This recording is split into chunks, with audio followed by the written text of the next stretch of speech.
अथ सप्तमोऽध्यायः। श्रीभगवानुवाच मय्यासक्तमनाः पार्थ योगं युञ्जन्मदाश्रयः असंशयं समग्रं माम् यथा ज्ञास्यसि तच्छृणु। ज्ञानं तेऽहं सविज्ञानम् इदं वक्ष्याम्यशेषतः। यज्ञात्वा नेह भूयोऽन्यत् ज्ञातव्यमवशिष्यते। मनुष्याणां सहस्रेषु कश्चिद्यतति सिद्धये यततामपि सिद्धानां कश्चिन्मां वेत्ति तत्त्वतः। भूमिरापो नलो वायुः खं मनो बुद्धिरेव च अहङ्कार इतीयं मे भिन्ना प्रकृतिरष्टधा। अपरेयमितस्त्वन्यां प्रकृतिं विद्धि मे पराम् जीवभूतां महाबाहो ययेदं धार्यते जगत्। एतद्योनीनि भूतानि सर्वाणीत्युपधारय। अहं कृत्स्नस्य जगतः प्रभवः प्रलयस्तथा मत्तः परतरं नान्यत् किञ्चिदस्ति धनञ्जय। मयि सर्वमिदं प्रोतं सूत्रे मणिगणा इव। रसोऽहमप्सु कौन्तेय प्रभास्मि शशिसूर्ययोः। प्रणवः सर्ववेदेषु शब्दः के पौरुषं नृषु। पुण्यो गन्धः पृथिव्यां च तेजश्चास्मि विभावसौ। जीवनं सर्वभूतेषु तपश्चास्मि तपस्विषु। बीजं मां सर्वभूतानां विद्धि पार्थ सनातनम्। बुद्धिर्बुद्धिमतामस्मि तेजस्तेजस्विनामहम्। बलं बलवतां चाहं कामरागविवर्जितम्। धर्माविरुद्धो भूतेषु कामोऽस्मि भरतर्षभ। ये चैव सात्विका भावाः राजसास्तामसाश्च ये मत्त एवेति तान् विद्धि न त्वहं तेषु ते मयि। त्रिभिर्गुणमयैर्भावैः येभिः सर्वमिदं जगत् मोहितं नाभिजानाति मामेभ्यः परमव्ययम्। दैवी ह्येषा गुणमयी मम माया दुरत्यया। मामेव ये प्रपद्यन्ते मायामेतां तरन्ति ते। न मां दुष्कृतिनो मूढाः प्रपद्यन्ते न राधमाः। मायया अपहृतज्ञानाः आसुरं भावमाश्रिताः।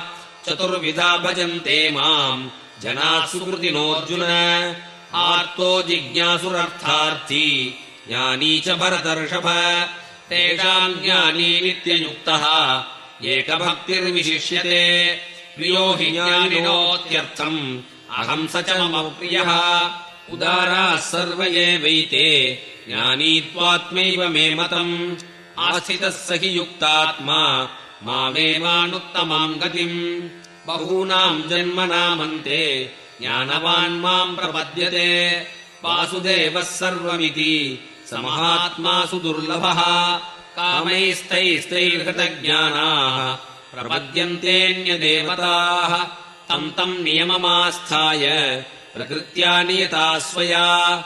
यो यो यां यां तनुं भक्तः श्रद्धयार्चितुमिच्छति तस्य तस्याचलां श्रद्धां तामेव विदधाम्यहम्। सतया श्रद्धया युक्तः तस्याराधनमीहते। लभते च ततः कामान् मयैव विहितान् हितान्। अन्धवत्तु फलम् तेषाम् तद्भवत्यल्पमेधसाम्। देवान् देवयजो यान्ति मद्भक्ता यान्ति मामपि। अव्यक्तम् व्यक्तिमापन्नम् मन्यन्ते मामबुद्धयः। परम् भावमजानन्तः ममाव्ययमनुत्तमम्। नाहम् प्रकाशः सर्वस्य योगमाया समावृतः।